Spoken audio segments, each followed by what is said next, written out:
شکل دینی تھی. ناظرین، کیس ہے بہت اہم اور ٹاپک ہے وہ جس پر آسمہ جہانگیر صاحبہ اس سے صرف ابل جاتی تھیں اور سیخ پا ہو جاتی تھیں اور وہ کہتی تھیں یہ ہے میرا سینہ ہو مارو گولی، ہاں میں ہوں غدار.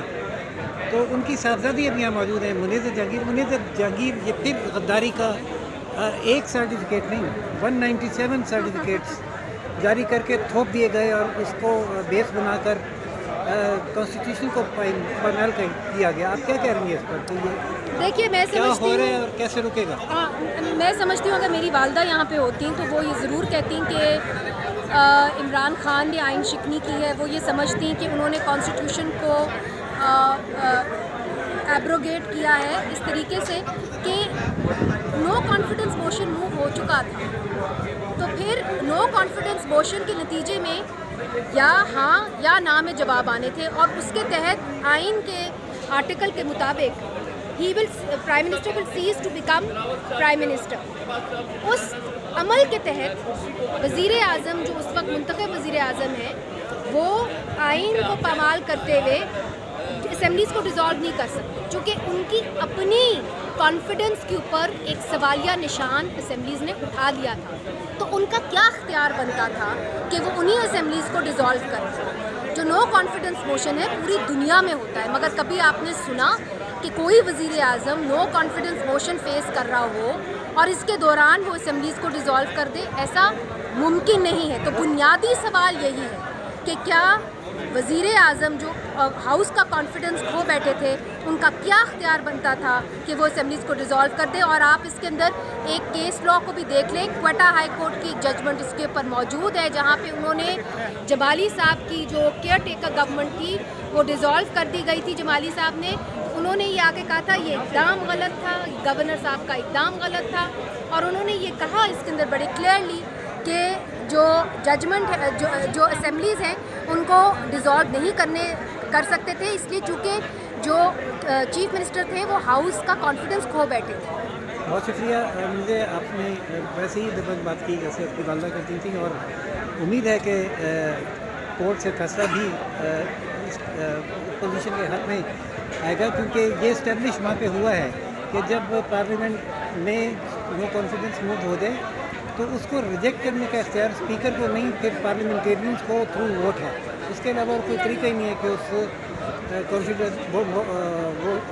Confidence motion no confidence motion کو ریجیکٹ کیا جائے. بہت شکریہ. مجھے ہمارے ناظرین چلتے ہیں. شیخ احسن الدین ہمارے ساتھ موجود ہیں اور انہوں نے کارروائی پوری سنی. شیخ صاحب آپ نے پوری کارروائی سنی تو یار 2 منٹ میں راشد کو کہوں. راشد صاحب تھوڑی جی میں بھی سنی.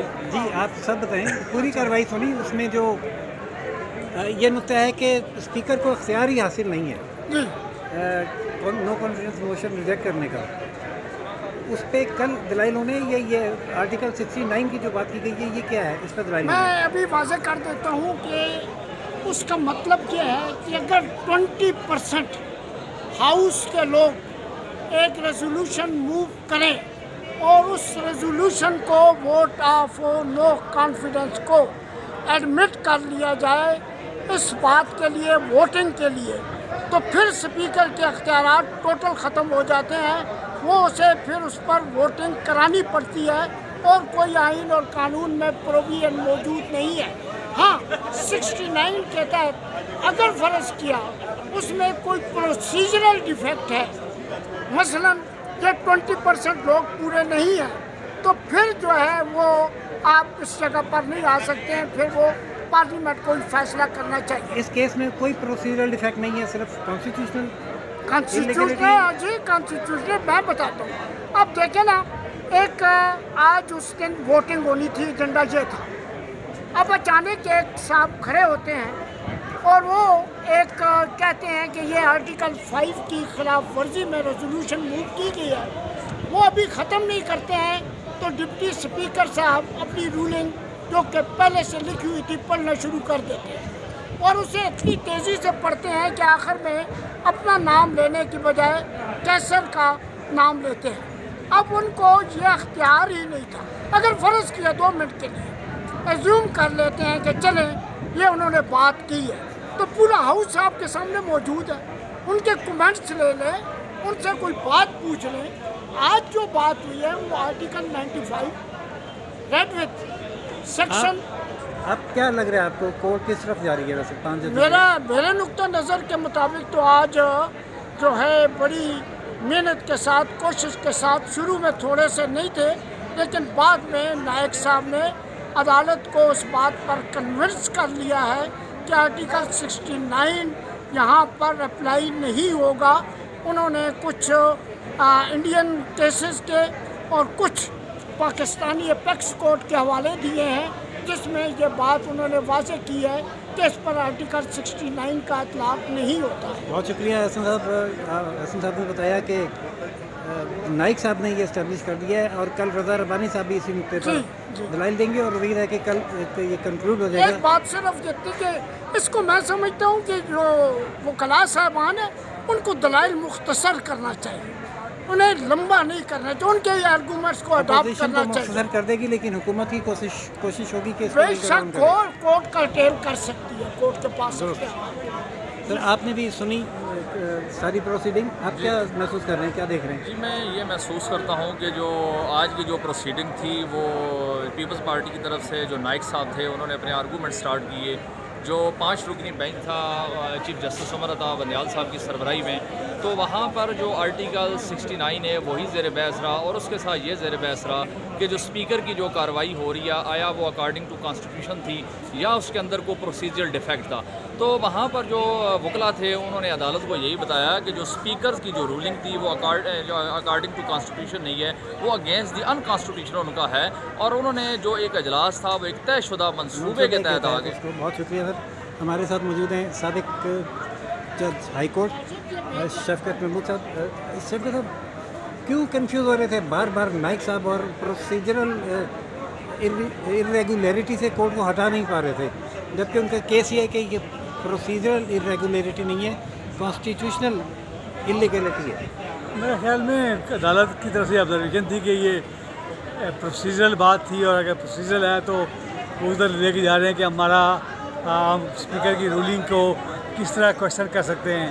लेकिन मैं समझता हूँ सवाल ये नहीं है, सवाल ये है कि आप डिप्टी स्पीकर साहब ने रूलिंग दे के कॉन्स्टिट्यूशनल प्रोविज़न को नलीफाई कर दिया, उस प्रोसेस को, जमहूरी प्रोसेस को जो आर्टिकल 95 कहता था, जो हाउस की कस्टडी थी, पार्लियामेंट नेशनल असम्बली का वो सब्जेक्ट मैटर था, उनकी कस्टडी थी, स्पीकर या डिप्टी स्पीकर या किसी प्रिजाइडिंग ऑफिसर का वो सब्जेक्ट मैटर नहीं था, वो प्रॉपर्टी नहीं थी। हाउस ने या एक्सेप्ट करना था या रिजेक्ट करना था।